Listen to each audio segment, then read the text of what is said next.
वचनामृत। अध्यात्म के पथ पर चलना नारियल के वृक्ष पर चढ़ना है। नारियल के पेड़ पर चढ़ते समय पग पग पर फिसलने का भय रहता है, किंतु चढ़ने वाले अभ्यास द्वारा निर्विघ्न चढ़ जाते हैं। इसी प्रकार साधक अभ्यास द्वारा अपने कठोर साधना पथ पर निर्विघ्न चलते हुए लक्ष्य तक पहुंच जाते हैं। साधन जब तक आवश्यक है तभी तक उपयोगी है। सीढ़ियां महल में चढ़ने तक उपयोगी है, महल में पहुंचने के बाद उनका क्या उपयोग। नौका नदी पार पहुंचने तक उपयोगी है, किनारे पहुंचकर नौका को छोड़ना होगा।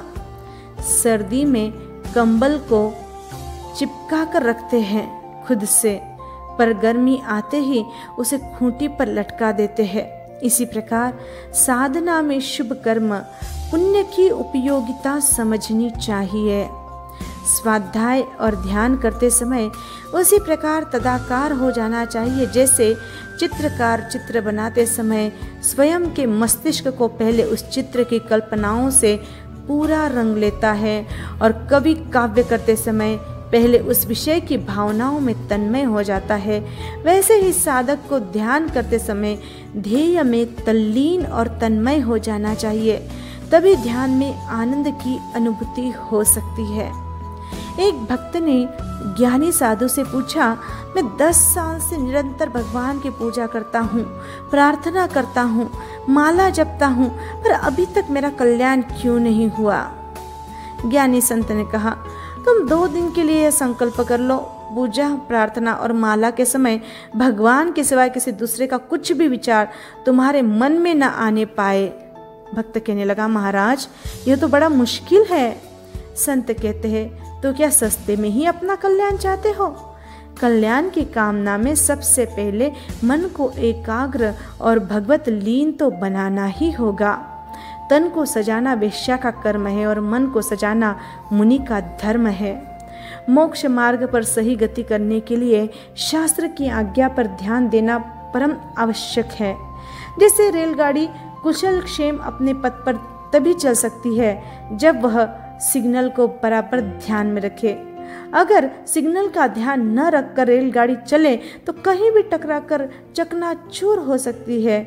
इसी प्रकार साधक को अपने जीवन पथ में शास्त्र आज्ञा का सिग्नल की भांति सदा ध्यान रखना चाहिए। संस्कृत व्याकरण के अनुसार देवता शब्द स्त्रीलिंग है, इसलिए संतों और तपस्वियों को देवता की कामना उपासना नहीं करना चाहिए, किंतु जो देवताओं का भी आराध्य है उस परम पुरुष की उपासना में ही लगना चाहिए। सरल बाण सीधा अपने लक्ष्य तक पहुंचता है, किंतु वक्र धनुष्य वहीं का वहीं पड़ा रहता है। सरलता लक्ष्य पर पहुंचा देती है और वक्रता भटकाती है। पाप का प्रक्षालन करने हेतु शास्त्र में मिच्छामि दुक्कडम का विधान है। इसका भाव बड़ा गहरा है। शब्द एवं उच्चारण के साथ अगर भाव पर चिंतन किया जाए तो अवश्य ही आत्मा में सरलता और प्रसन्नता जग सकती है। देखिए, मी यानी मृदुता, कोमलता, अहंकार त्याग करना, छ यानी छोड़ना, दोषों का परिहार करना, मी यानी मर्यादा में स्थिर रहना, दु यानी पाप कर्म को दुत्कार करना, क यानी कृत पापों को स्वीकार करना और ड यानी पापों का उपशमन करना।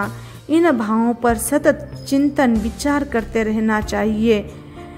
इन भावों पर हम सतत विचार करें, ऐसा ही हम यह भाव रखें। गुलाब जैसे कोमल और सुंदर फूल पर तीखे कांटे देखकर आश्चर्य होता है, पर यह कुदरत का नियम ही है। संतों और सज्जनों के परोपकार परायण जीवन में कितने कष्ट और विपत्तियां आती है। गुलाब के कांटे और संतों में कष्ट, यह उनकी महत्ता बढ़ाने के लिए ही है। कांटों से गुलाब की रक्षा होती है और कष्टों से संत अपने पथ में सदा अप्रमत्त होकर चलते हैं। भक्ति योग का अर्थ है हृदय में बालक सी पवित्रता और सरलता। कर्म योग का अर्थ है कार्य में युवक सी तत्परता और सुदक्षता। ज्ञान योग का अर्थ है विचारों में वृद्ध सी गंभीरता और सचेतना। भगवान की सबसे बड़ी सेवा है उनकी आज्ञा का पालन करना। तब जब संयम और दान सब प्रभु की आज्ञा में अनुवर्तन करने से ही सफल होते हैं। भक्ति के 3 लक्षण हैं: प्रभु आज्ञा का पालन, भोगों से विमुक्ता, निस्वार्थ भाव से सेवा। जैसे सोने की परीक्षा अग्नि में होती है, वीर की परीक्षा युद्ध में होती है, बुद्धिमान की परीक्षा विग्रह के समय होती है, विद्वान की परीक्षा विवाद के समय होती है, वैद्य की परीक्षा रोग में होती है, वैसे ही संत की परीक्षा क्रोध के प्रसंग पर होती है। जो क्रोध के प्रसंग पर क्षमा रख सके, आकुलता के प्रसंग पर समता रख सके और विवाद के प्रसंग पर मौन रख सके, वह सच्चा साधक है। एक चींटी मुंह में नमक की डली लेकर जा रही थी। रास्ते में दूसरी चींटी मिल गई। पूछा, क्या लाई है? वह बोली, मिठाई। नमक मुंह में लेने वाली चींटी भी उसके बताए स्थान पर गई। सब जगह घूम आई पर उसका मुंह मीठा नहीं हुआ। वह आकर बोली, तुम झूठ कहती हो, वहाँ तो कुछ भी मिठास नहीं है। दूसरी चींटी साथ में गई, मिठाई पर घूमने लगी। उसका मुंह मीठा हो गया पर पहली का नहीं हुआ।